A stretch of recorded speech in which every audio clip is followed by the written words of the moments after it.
번째 순서는 시청자가 궁금해 시간으로 문 열어보도록 할게요. 주식디자인연구소 박정식 대표와 함께하겠습니다. 어서 오세요. 네, 안녕하세요. 네, 안녕하세요.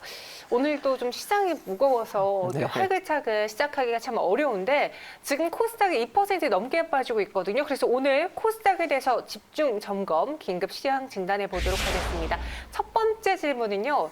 코스닥 정말 끝난 건가? 왜 이렇게 자꾸 빠질까 싶어서 저희가 점수를 한번 여쭤볼게요. 지금 코스닥 시장의 매력도는 100점 만점에 몇 점일까요? 한 40에서 50점? 40에서 50점이요? 네.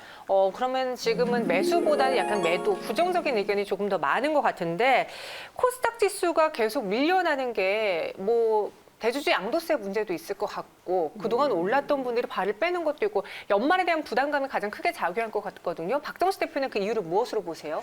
저는 뭐 개인적으로 정책적인 부담은 크지 않을 거라고 저는 생각을 하고 있고요. 양도세보다는요? 예. 네. 다만 시장 대비 코스닥은 좀 많이 올라왔어요. 네, 그래서 네. 차익 매물이 좀 나오는 것이 아닌가라고 생각을 합니다. 보시면은 뭐 철강이나 아니면은 뭐 건설 아니면 뭐 제지 아니면 자동차 부품주 이런 몇몇 섹터를 제외하고는 전부 다 자산 가치 이상 코스닥 시장 종목들은 부각을 받고 있어요. 많게는 뭐 40배 정도에서 적게는 대략 한 3배에서 1배 정도 수준까지 특히 이제 보통 자산 가치 대비 한 3배 이상 올라가 있는 종목들이 거의 평균을 이루고 있는데요. 그 정도로 상당히 많이 코스닥은 지금 부각을 받고 있는 중입니다. 차트적으로 간단하게 조금 보더라도 우리 코스피는 3월 하락 이전 수준에서 살짝 올라와 있는 수준인데 네. 우리 코스닥 같은 경우에는 많이 올라갔어요. 그래서 우리 한마디로 흐름적 측면으로 보았을 때 우리 코스피 수준까지 만약에 코스닥이 키 맞추기를 만약에 하게 된다면 720선 정도까지는 내려와 줘야 됩니다. 그래서 내일 시장 흐름이 상당히 중요할 것 같아요. 내일 시장에서 790선을 올라타면서 상승력이 나타나게 된다면 일정 부분 850선 정도까지는 재차 반등력을 기대해 볼 수 있을 것 같은데 만약에 790선을 넘어서지 못하고 이대로 하락이 나타나게 된다면 718선 내지는 720선 정도까지 추가 조정력을 염두하시고 자금 관리를 좀 하셔야 됩니다. 근데 이 718선에서 720선 정도까지 만약에 내려오면은 네. 이 자리는 이탈이 아니라 찍고 기술적 반등력이 나올 수 있는 가능성이 매우 높아요. 그래서 만약에 이대로 하락이 나타나게 된다면 720선 정도부터는 우리가 매수 포지션을 잡는 게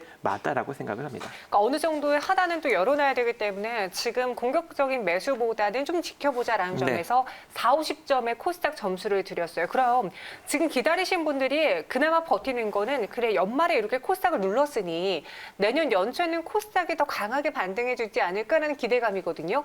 그럼 연초까지 기다려야 될까요? 반등의 가능성은 언제쯤 나올까요? 제가 이제 포인트를 언급을 드렸잖아요. 네. 그죠? 790선 위로 만약에 내일 시장에서 올라탄다. 그러면 850선까지. 그럼 기술적인 측면에서 주로 봐야 되겠네요. 그렇죠. 이대로 만약에 밀리면 앵커님이 말씀하신 대로 720선, 718선 찍고 연초 반등. 이러한 스토리가 나타나게 되는 것이죠. 네, 그래서 지금은 기술적으로 차트의 흐름을 봐야 된다라고 의견 주셨고요. 그러면 코스닥 안에서 섹터별로 저희가 점수를 하나씩 매겨보도록 하겠습니다. 시청자가 궁금해 코스닥 하면 가장 첫 번째로 떠오르는 섹터죠. 제약바이오에 대한 의견 들어볼게요. 2020년에 주인공이었던 코로나19로 인해서 반사 수익을 받았던 제약바이오주의 운명.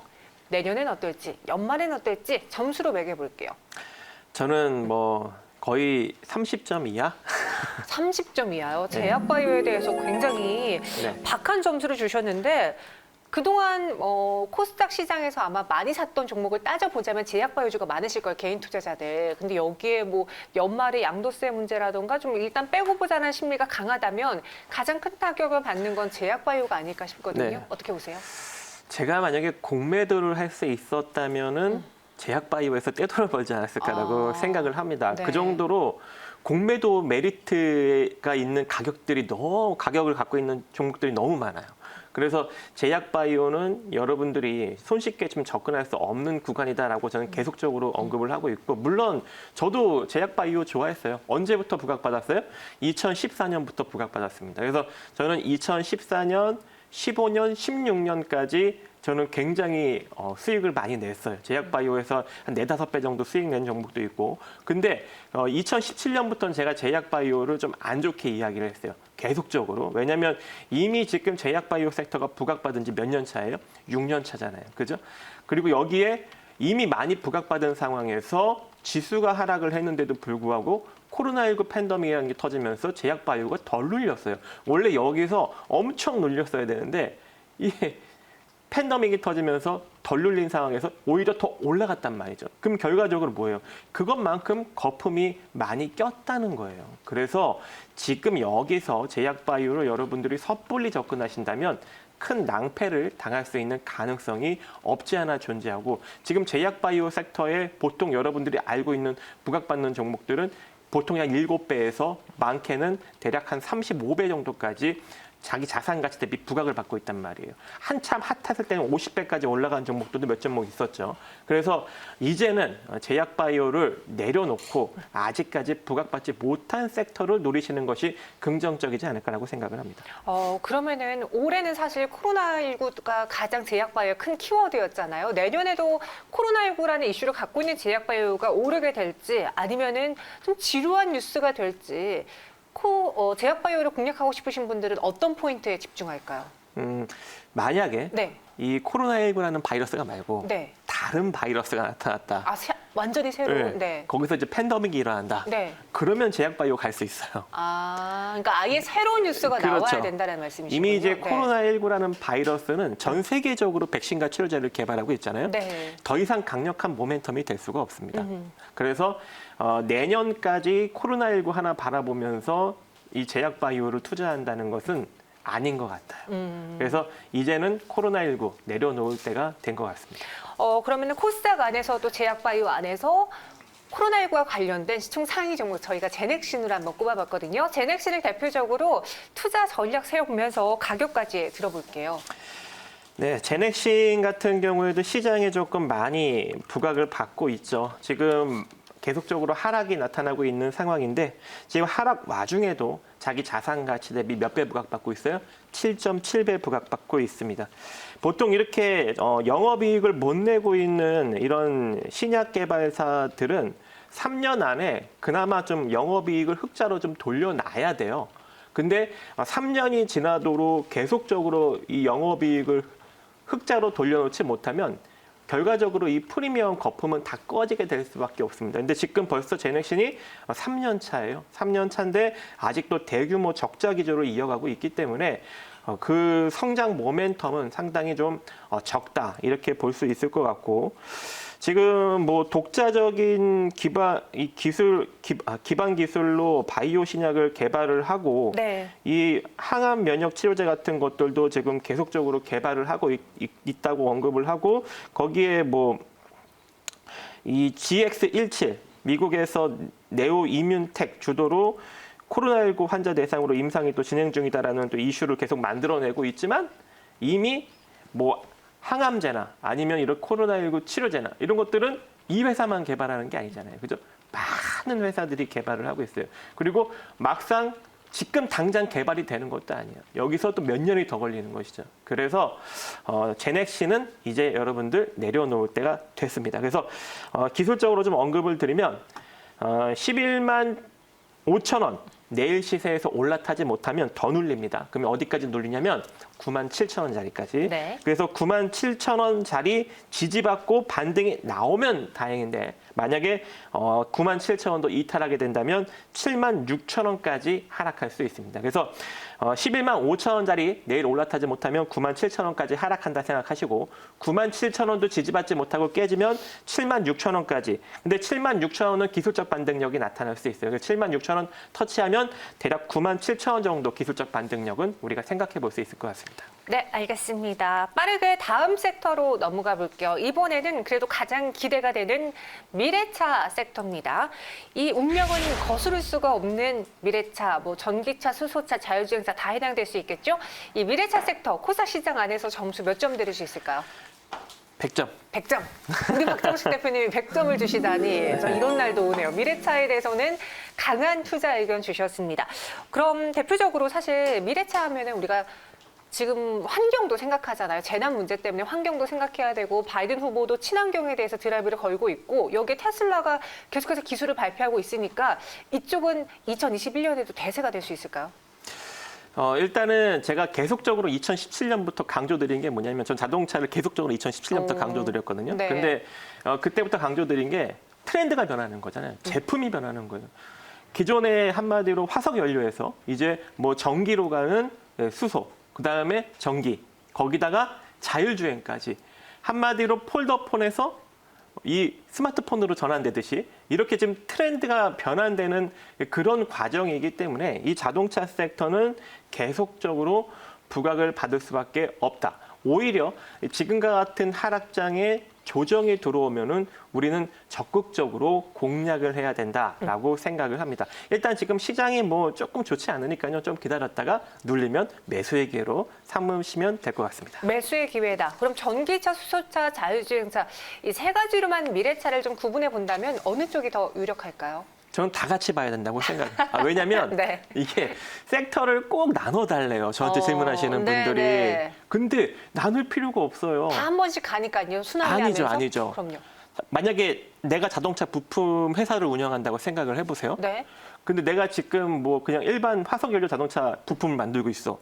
근데 이 제품의 트렌드가 바뀌었어. 완성차 업체가 너 이 부품 만들어 와라고 하면 내가 만들겠어요, 안 만들겠어요? 만들죠. 그죠? 수요가 있으면 만드는 거예요. 근데 그렇게 밸류 체인을 바꾸기 위해서는 시간이 소요되고 또 역량이 있는 회사들이 조금씩 다르니까 이걸 따로 봐야 되는 지금 거 아니에요? 규모가 있는 자동차 부품 회사들은 다 이미 다 개발을 해놓고 있어요. 다만 네. 요청이 없기 한마디로 수요가 없기 때문에 제품을 공급하지 않을 뿐이지 네. 이미 준비는 다 하고 있는 상황이에요. 요이 땅 하면 달려가는데 이 수요가 아직까지 없는 거죠. 그래서 내년부터는 본격적으로 좀 수요가 많이 늘어날 예정이기 때문에 네. 지금 현재 저평가된 자동차 부품주들 되게 많잖아요. 그죠?